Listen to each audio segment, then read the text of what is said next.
Olá, eu sou a Stephanie, uma das futuras professoras que comanda o projeto SOS Literatura. Esse projeto tem como objetivo ensinar literatura com foco no Enem e desejamos também despertar o gosto pela leitura de obras literárias, que seriam os clássicos. Serão produzidos 2 vídeos semanais, sendo que em cada um dos vídeos nós vamos tratar sobre um movimento literário. O movimento literário de hoje é o Barroco. Para falar sobre o Barroco, é importante falar como ele surgiu e o contexto em que ele surgiu.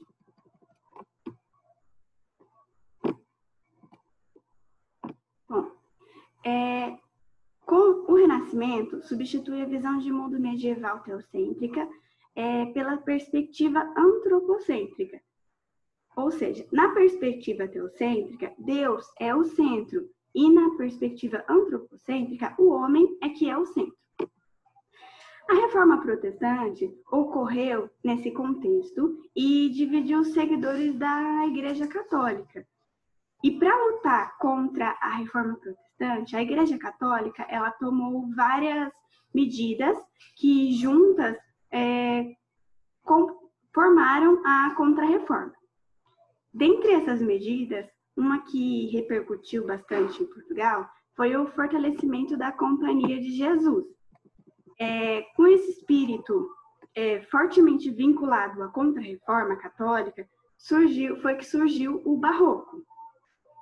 O Barroco ele é uma corrente estética e cultural que predominou do século XVI ao século XVIII e dominou todas as manifestações artísticas dessa época. Ele teve início na Itália e depois se difundiu por outros países europeus e chegou aqui no Brasil. O Barroco ele representou a fusão entre a perspectiva renascentista antropocêntrica e a reforma de valores ligados à fé católica, estimulados pela Contra-Reforma. Agora eu vou falar um pouquinho sobre as características do Barroco. Bom, o Barroco ele é caracterizado pelo exagero e pelo rebuscamento e pela excessiva ornamentação. Em termos artísticos, hoje em dia a gente pode ver o exemplo do Barroco em igrejas católicas de Minas Gerais, pela ornamentação excessiva com objetos em ouro, né?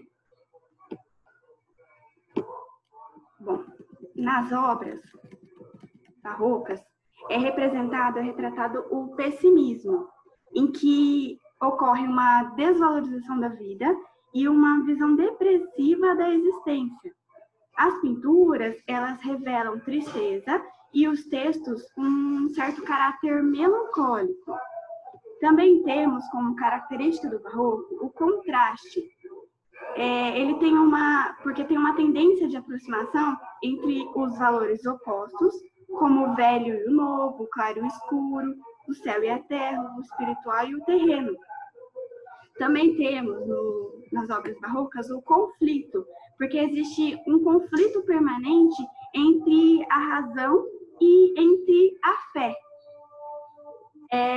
Também temos o fusionismo, que é uma fusão entre as perspectivas renascentistas e medieval. E na pintura, ele é retratado pela luz e pela sombra. Já na literatura, tem a relação do racional com o irracional, da fé e a razão, do místico e do lógico. Também temos como característica o feísmo, que onde é explorado a miséria humana, abandonando o culto renascentista ao belo e, às vezes, se desvia até mesmo para o feio e para o repugnante. E a última característica presente no Barroco é o rebuscamento. Na pintura, temos o exagero de ornamentos e nas obras literárias esse excesso ele é representado pelas antíteses, que são as contradições, e também pelas inversões, que tornam os textos muito rebuscados e de uma difícil compreensão. eu vou falar agora um pouquinho sobre o Barroco em Portugal.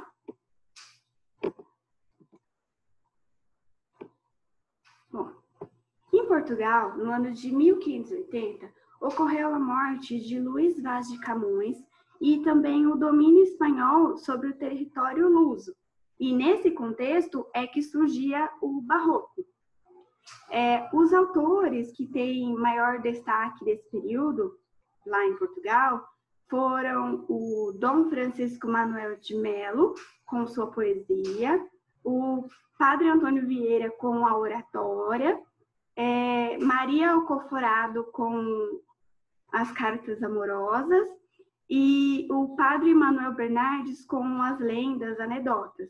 E também temos o Teatro de Costumes, que foi desenvolvido pelo Antônio José da Silva, que retratava de maneira caricata a sociedade portuguesa da época.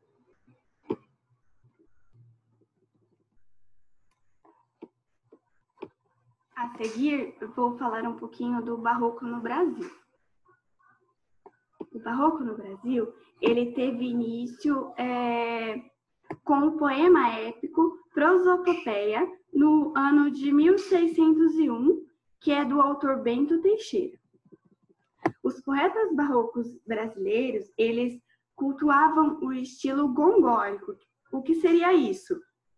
O estilo gongórico tem um rebuscamento intenso no jogo de palavras, por meio de hipérbatos e sínteses, no exagero, por meio de hipérboles, na contrariedade, por meio de antíteses e de paradoxos, no sensorialismo, por meio de sinestesias, nos enigmas, nos trocadilhos verbais.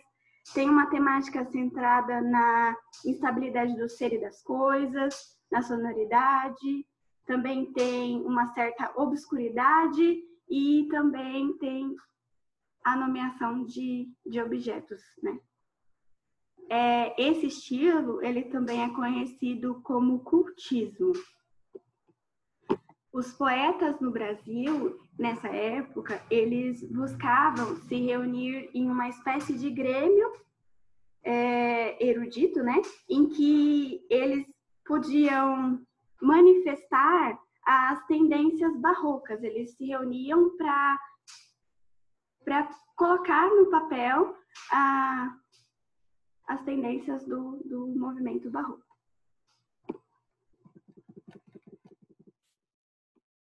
E vou falar um pouquinho sobre os autores, né, que são os mais conhecidos, um de Portugal e um do Brasil. Bom, o Padre Antônio Vieira, ele é um autor português que tem sermões inquietantes, que são doutrinadores e de uma carga política bastante intensa. Ele tinha uma inspiração conceptista. O que seria isso? É evidenciado nessa inspiração o plano das ideias. Ele apresenta um rebuscamento de uma maneira menos intensa. As metáforas, elas são empregadas como uma comparação sutil que levam a uma construção engenhosa e até mesmo chega a ser extravagante. Essa inspiração conceptista também é chamada de quevedismo. Os sermões, do Padre Antônio Vieira, eles provocam reflexões e também denunciam as mazelas da alma humana. São bem, assim, apelativos.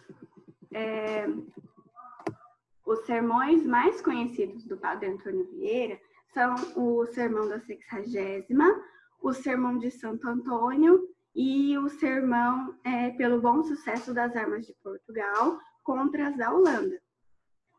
Como esses sermões são um pouco extensos, eu vou disponibilizá-los no Clejum para que vocês possam ter um contato com o texto em si, porque já que esse é um dos nossos objetivos e ficava um pouco extenso para eu colocar aqui, eu disponibilizei no Clejum. Agora eu vou falar um pouquinho sobre um autor, que é o Gregório de Matos. Ele é brasileiro, nascido na Bahia, e ele critica a sociedade baiana, em especial os fidalgos, e também é conhecido como Boca do Inferno, por causa de sua poesia satírica. Ele tem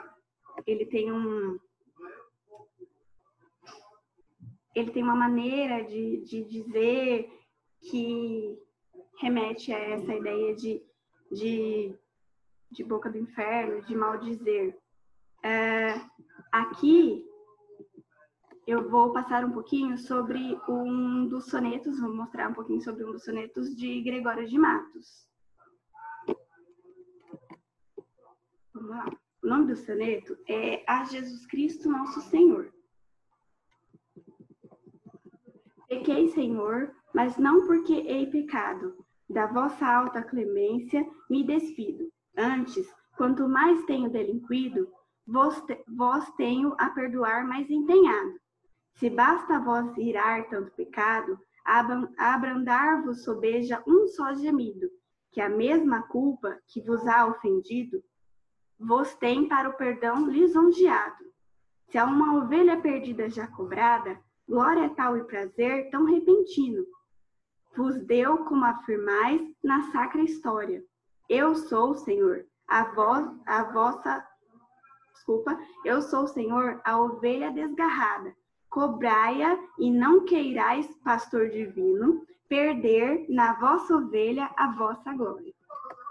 Então, aqui nesse poema, nesse soneto, né, temos a representação da poesia religiosa de Gregório de Matos, e a temática é muito forte da culpa versus o perdão. O eu lírico, nesse caso, ele pede para que Deus cobre os pecados cometidos por ele, porque quanto mais pecados ele comete, mais Deus se esforça para perdoá-los. Esse soneto, ele é composto, como vocês podem ver, por 14 versos decassílabos, com rimas ABBA, ABBA e ABC, ABC. E essa foi nossa aula de hoje sobre o Barroco. Se tiverem qualquer dúvida, façam um comentário aqui embaixo ou acessem também o Classroom, onde nós temos fórum de dúvidas e materiais também disponíveis sobre cada uma das escolas literárias que estamos apresentando. Não se esqueça de se inscrever em nosso canal e também de nos seguir no Instagram. Todos os links para o Instagram, para o Classroom, estão disponíveis aqui na descrição do vídeo e tem também um link para um quiz para que vocês possam testar seus conhecimentos sobre o movimento barroco que foi abordado nessa videoaula. Lembrando que tudo isso que a gente está disponibilizando, todos esses materiais e essas videoaulas são totalmente gratuitos. Então é isso, até o próximo vídeo.